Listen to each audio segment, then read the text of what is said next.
Hi, I'm John Stark, Artistic Director of the Illinois Shakespeare Festival, and we're back at Ewing Theater for this 2021 season. This year we're bringing you two main stage shows right here at Ewing. They are Measure for Measure and The Winter's Tale, and we couldn't be happier that live professional theaters come back to Central Illinois.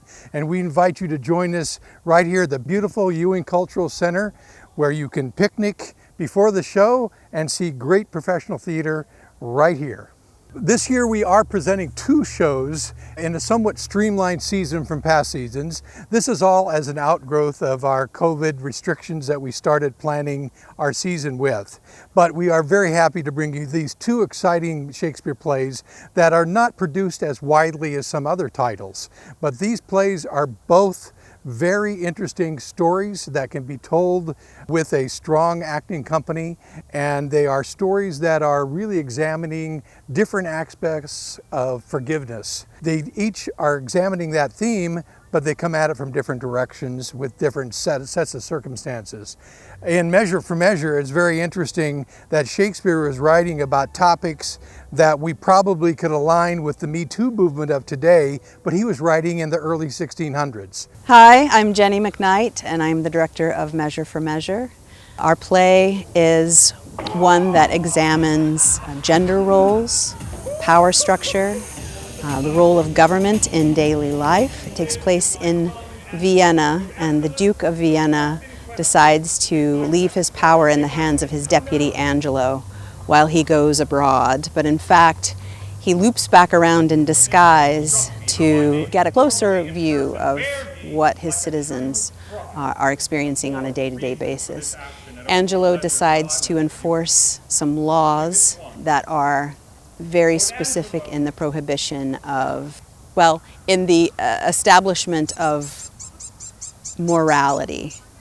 So you know that old saying, you can't legislate morality. This is partly an examination of that idea, whether or not you can legislate morality. We follow the journey of a lot of different characters through this premise, primarily a young novice nun named Isabella, who is pleading for her brother to be not executed, and in doing so encounters the sort of patriarchal government system and tries to figure out ways around that system. It's a play that deals with some serious issues, but there, as is true in most of Shakespeare's plays, there's a lot of levity in it, some very funny characters, some very fun situations, a lot of good irony. So if you like irony, this is a good one for you.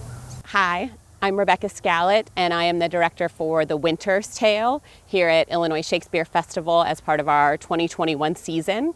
The Winter's Tale will run in repertory with Measure for Measure, so there'll be two shows playing and taking turns, and we share the same cast, we share many of the same designers and teams working on making these shows together. So that's a really cool and unique thing about working here at ISF, is that you get to make different plays with the same people. The Winter's Tale is one of Shakespeare's later plays. He wrote it towards the end of his career, and it's one of his most interesting, I think, because it takes tragedy and comedy and really combines them together. So the first half of the play is sort of a dark psychological drama, and the second half is a comedy, like in the vein of an As You Like It or Twelfth Night, where you have lots of fun characters running around, and there's romance, and there's singing and dancing and all those things you come to expect from a Shakespeare comedy.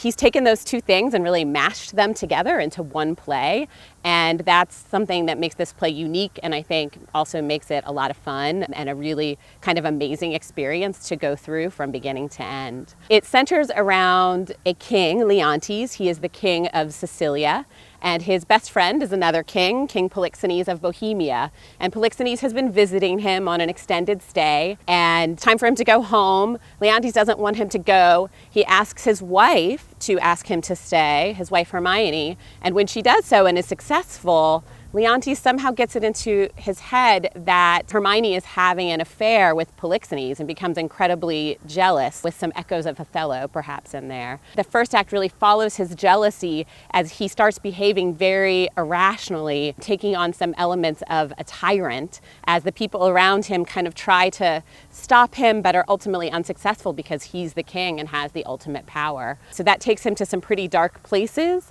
and makes some bad decisions. I don't want to give too much away. But the end of the act, things are pretty rough. And then the whole play shifts to another land. It shifts to Bohemia and jumps forward in time for 16 years. And we see the children of Polixenes and Leontes 16 years later, and how that all comes about to bring them back together and to bring the society and the community back together after it's been very broken by Leontes' behavior. Even though it's very dark and there's some really terrible things and decisions made by Leontes, it ends, I think, full of hope and full of joy, and has a message of healing and forgiveness that I think is one that's really important, and one that I think will really resonate with people right now. Something that's back for 2021 is our Theater for Young Audiences production. This year it's titled A Summer's Winter Tale, and you can probably guess which Shakespeare play that is following the plot line of. This is a 40-minute production written by local playwright Nancy Steele Brokaw, and it's presented for free to our community right here on the grounds of Ewing Cultural Center. We do that on Thursdays and Saturdays mornings at 10 o'clock. And that's a free presentation right here on the lawn. And it's aimed at children from 3 to 93. So please join us for A Summer's Winter's Tale that is performed by our acting intern company. I mentioned before that picnicking is available on the lawn at Ewing. You are welcome to come here and picnic with your family before the show and your friends. We don't have concessions on the grounds this year, and we won't have green shows beforehand, but we do have jazz on 3 nights this year. At 6 o'clock from 6 to 7, it's Glenn Wilson and Friends on July 18th, July 22nd, and July 28th, 6 to 7, and that is also a free event here on the grounds. It'll be on the patio of the Ewing Cultural Center. We are thrilled to be back for 2021, so join us for professional Shakespeare Under the Stars at Ewing Theater, and our Theater for Young Audiences production on Thursdays and Saturday mornings, and enjoy the beautiful grounds of Ewing Cultural Center, the best place for Shakespeare in the world. Thanks for watching the ExplorePeoria.com Entertainment Report. Please share this video on your Facebook timeline. Make sure to check out the ExplorePeoria.com events calendar, a comprehensive listing of events in the Peoria area. Plus, make sure to sign up for our free weekly e-newsletter. Anything you need to know, and the only site you need to go, ExplorePeoria.com.